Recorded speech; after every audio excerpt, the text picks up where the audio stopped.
What's up, guys? Today is a different kind of video for you guys, but we thought it would be pretty important, and it's one we've been wanting to share with you guys for a little bit. I am going to be talking about what exactly went down during my surgery. So, quick little recap if you guys have missed it. I have had a bunch of kidney problems my entire life, and I have had 3 major surgeries on them with very, very long recoveries. We are going to be talking about the most recent surgery, which happened in February. For those of you who haven't followed along with everything, feel free to go back and watch those videos, but I will do a quick recap real quick for you. Olivia's left kidney is the one that wasn't working and the one that we needed her to get surgery on. Essentially, it wasn't draining properly the way that your kidneys do. There's a tube that comes from the side of your kidney and it drains into your bladder. And what the doctor did for Olivia's kidney is he cut that tube and moved it to the bottom. All you need to know is it was a very major surgery, and he took out a rib, which I didn't know he was going to do ahead of time. And it was just very, very painful and took about 5 months to recover from. So now it's time to get into what actually happened right when I woke up from surgery. I was in a room because I was supposed to stay in the hospital, I think 3 days, he told me. When I woke up, I was in so much pain. And so I woke up and immediately asked a nurse if she could give me some pain medicine, and she was just like, no. And not only that, I woke up and I didn't have any of my stuff. So I didn't have my phone or any of my clothes or anything like that. So I was like, hey, where's my stuff? Can I please call my husband?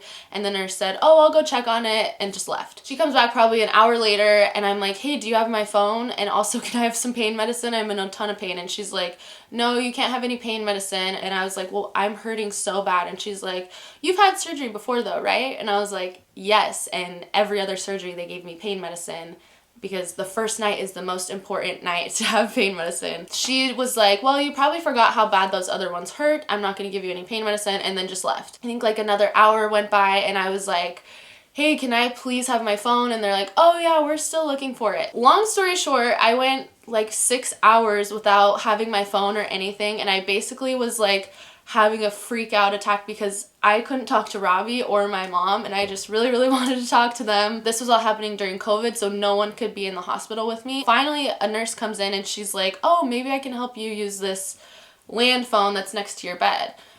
That didn't work. So I started having like kind of a freak out, and they finally brought me my stuff. They went and found it. This was like 6 hours after I got out of surgery, and no one called him to tell him that I was out of surgery. No one called my mom. No one knew. No one in my family even knew that I was out of surgery, let alone that I was out for 6 hours, and was also not given any pain medicine. Well, the thing too is like so the doctor told me surgery is going to be probably X amount of hours, right? And so after that amount of time, I waited just a little bit longer, still hadn't heard from Olivia, and so I was like, I'm just going to call the hospital and see. So I called, checked, and they're like, oh, she just got out of surgery, she's in post-op, just kind of waking up, we're getting her ready. Once she gets her room and her room number, we'll give you a call. I never got a call. So after about another hour or so, I just waited and called. Nobody helped me get to her. They still didn't know her room number or anything. Like, I was in the dark. And so she got out of surgery at like 6:30.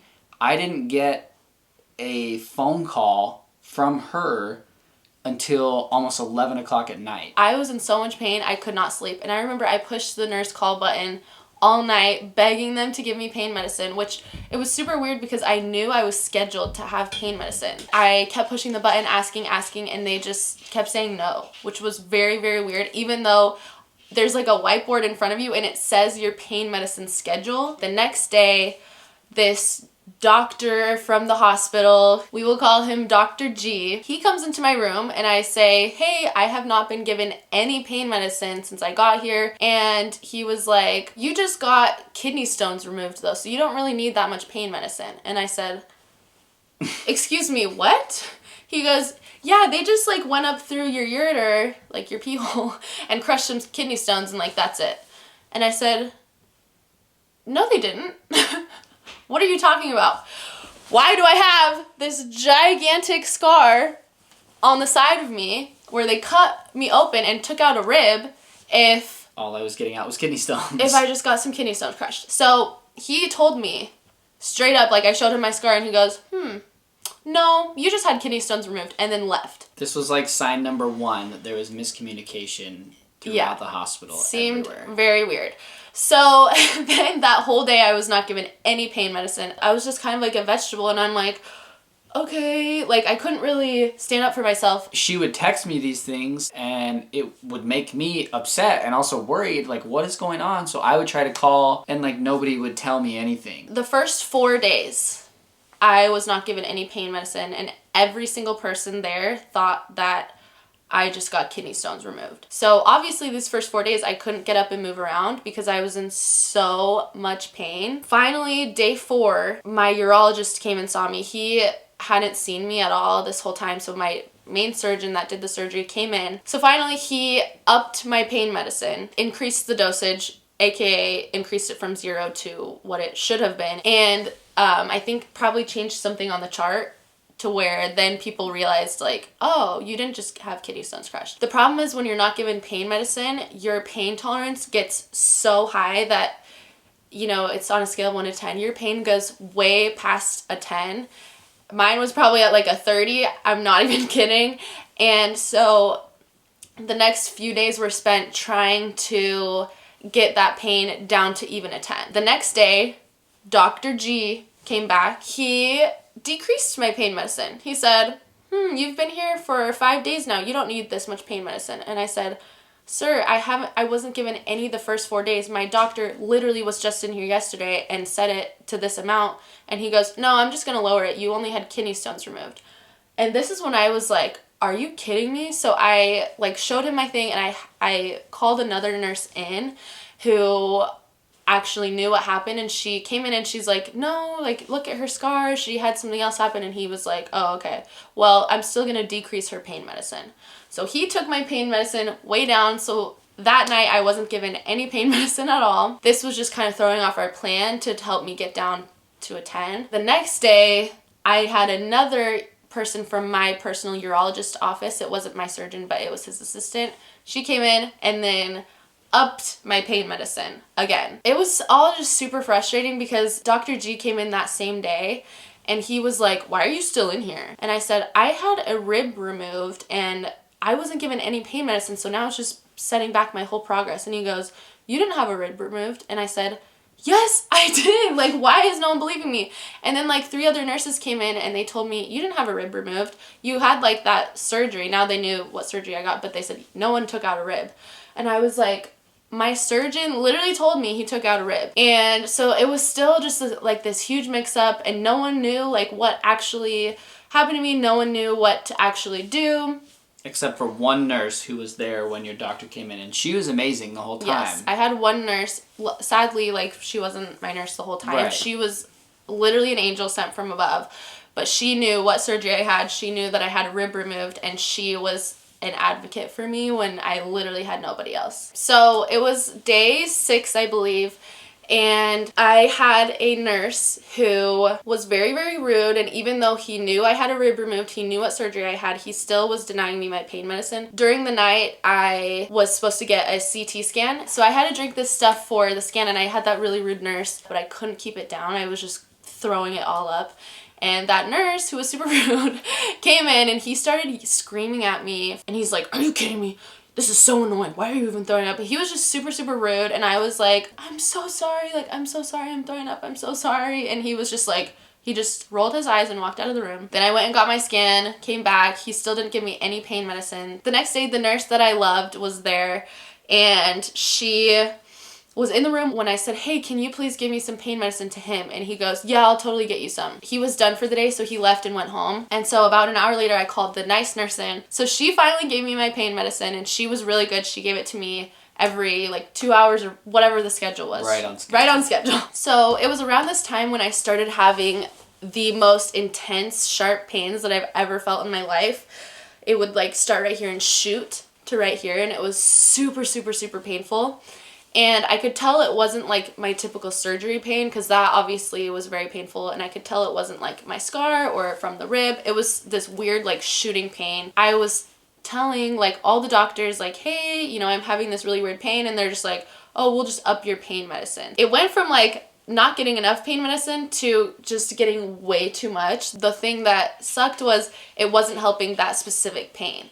And I would tell them that. I would be like, hey, so I know you upped my pain dosage, but like it's still not helping this really sharp pain. And they're like, oh, we'll just give you more. And at this time I was having hallucinations. I was basically a vegetable because I was on so many drugs, but at the same time I would scream in pain because I had this super, super sharp pain that was honestly killing me. Like I felt like I was gonna die every single time. She would say all these weird things, like people that weren't in the room, or like talk about different people that, like, just weird things. Like she was hallucinating. Yeah, for sure. And like having these weird visions and dreams while we were talking. I remember I was like laying in bed and I was FaceTiming Robbie. A nurse came in and she's like, hey, can you please put your arm up? I need to check something. So I put my arm up. I'm like, yeah. And she's like, can you please put your other arm up? And I'm like, yeah. And Robbie's like, what are you doing? And I was like, oh, the nurse told me like she had to check me. And Robbie's like, there was no nurse. Like, no one told you to do that. It was crazy because on my end, like, all of the time this stuff had been going on, like, I had been calling the hospital and calling the nurses, trying to help them figure out why she wasn't getting pain meds, this kind of stuff. And like I said earlier, I was still just getting the runaround, and it was very, very frustrating because I couldn't be there. He finally talked to, like, the head nurse, and she came in after he called, and she comes into my room, and she's like, did you know your husband's on the phone? And I was like, no, because I didn't know you called. I said no, and she's like, well, you need to tell him to stop calling. And she started yelling at me, and she's like, why is he even calling us anyway? Like, you need to tell him to stop calling us. I feel like you didn't even call that much. And no, also, I only called a few times. You're very nice. I don't yell at people. To me, that's just not how you he was just like, get answers. Like, I just genuinely was concerned about my wife. So then I asked him not to call anymore. So then that took away my only other... listen to. But I'm just saying, like, it took away my only other advocate. So then during this time, they wanted me to try to start, like, getting up and walking. Like I said, I was having these really, really intense pains, and I have never screamed in pain in my entire life until I started getting these pains. So I remember one time I was trying to get up for the first time and start walking around, and they had like a walker that I was going to try to move around because it's very important that you walk after surgery. So they wanted me to walk on day 1, but because I was in so much pain, I couldn't walk till day 8. So day 8, I am going to try to get up for the first time, and a nurse was in there helping me. And I remember she just like slid my legs off the bed, and I screamed out in pain because whatever she did just made that pain go really, really bad. So I started screaming in pain, and she started yelling at me. She goes, why are you even having me move your legs then? I shouldn't even be doing this. And she starts yelling at me, throws my legs back on the bed, leaves the room and closes the door. That was very, very hard for me because I didn't know what was happening to my body, and I wasn't even mad at her for trying to help me get up. I just was so confused why she was yelling at me when I was the one in so much pain. I remember another time I was screamed out in pain, and the nurse closes the door and leaves. The pain that I was having was from constipation. So my whole body was thrown off because I wasn't given any pain meds, so I couldn't get up and start walking and start waking up my bowels. And then when they started just giving me so many pain meds, the number one side effect of pain medicine is constipation. And so that just made me even more constipated. And so I think on day 9, I finally started walking to try to wake up my bowels, but this pain was so intense that it was so hard for me. Finally, I found some doctor who cared enough to be like, let's see what this pain actually is. We found out the pain was from constipation, and come to find out on day like 5, a doctor had ordered an enema to help with constipation, but no one gave it to me. So my little 3-day stay in the hospital turned into 13 days, and day 11, the best day of my life. You guys I've probably seen that video. Robbie was able to come visit me. It was literally a miracle. There was a random girl on Instagram who happened to watch our videos that messaged me and said, hey, I work for this hospital. It is like a chain, and she worked for the chain and said they just updated their visitor policies. You should be able to go visit her today. And that was really, really nice, but it was also hard because when I was in there, literally none of the nurses, no one even told me that visitors were allowed. No one even called Robbie. No one said anything. So I was so surprised when Robbie came in, but I was also really upset because I'm like, why wouldn't anyone tell me that, like, I could have had visitors because I was suffering so much in there, and I was so lonely, and I was so afraid.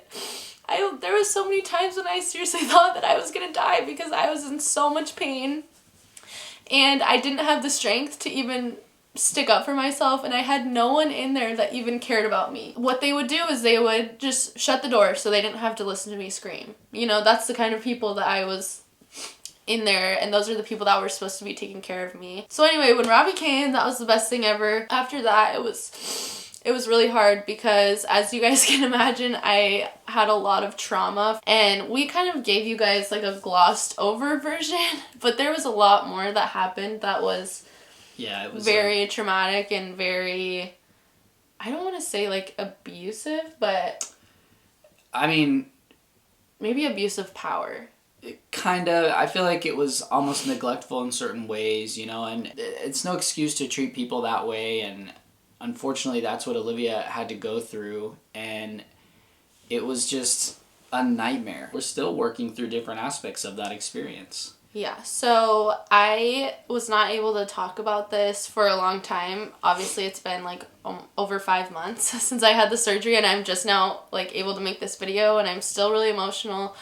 But afterwards, I started having panic attacks, and I went to a therapist, and she kind of told me I'm having PTSD related panic attacks. But I've been seeing her every single week, basically since I got out of the hospital, to be able to even talk about my experience or have someone mention a hospital without like having a panic attack. My brain kind of thought that I was being tortured in a sense, or like kind of the same thing that happens to torture victims was happening to me, because I was in so much pain, especially like the first few days, and I knew everyone in there could easily put me out of my pain. And I feel like I'm pretty much fully healed. Obviously it's still emotional, and there's always going to be emotion there, but I don't know, I've definitely feel okay about what everyone did and how it went down. You've made a lot of progress. Yeah. I was always someone who was like, oh, therapy's so good for everybody, but I don't need one. And now I'm like, oh my gosh, therapy was the greatest thing I could have ever done, and it really helped me get over this trauma. I still have some scars that are still healing, but I feel like at this point, like, the fact that I'm able to sit in front of a camera and talk about what happened without for sure having something crazy happen to my body is amazing. The whole point of this, I guess, is just to tell my story, and I don't have any ill will towards any of those people. I'm just really proud of Olivia for everything that she's done from that point. First of all, going through that, you know, like I did my best in the ways that I could to help, but there was only so much that I could do. And for her being as strong as she was then, and even now, I'm just really proud of her for all of that. And this was her story to share. And that's what this video is about. So hopefully this puts a little nice bow on my whole surgery experience. Put it over there. And we can be done. I want to thank you. I'll let Olivia thank you as well. But I want to thank you for being there for us during that time and supporting us. You know, my end was rough as well. Not nearly enough as hers. But the support you guys showed to us through everything was something that we will be eternally grateful for, so thank you. Yeah, I could not have gotten through it without you guys. We hope you guys enjoyed this video. Thank you so much for all your support during this crazy time, and thank you so much for all your guys' love. We love you all so much. Yeah, keep an eye out for the next vids, guys. Till then, peace. We can be friends if you wanna. We could just talk if you wanna. We could hold hands if you wanna. Hey, tell me what you wanna do. We could just laugh if you wanna. Late nights under stars if you wanna.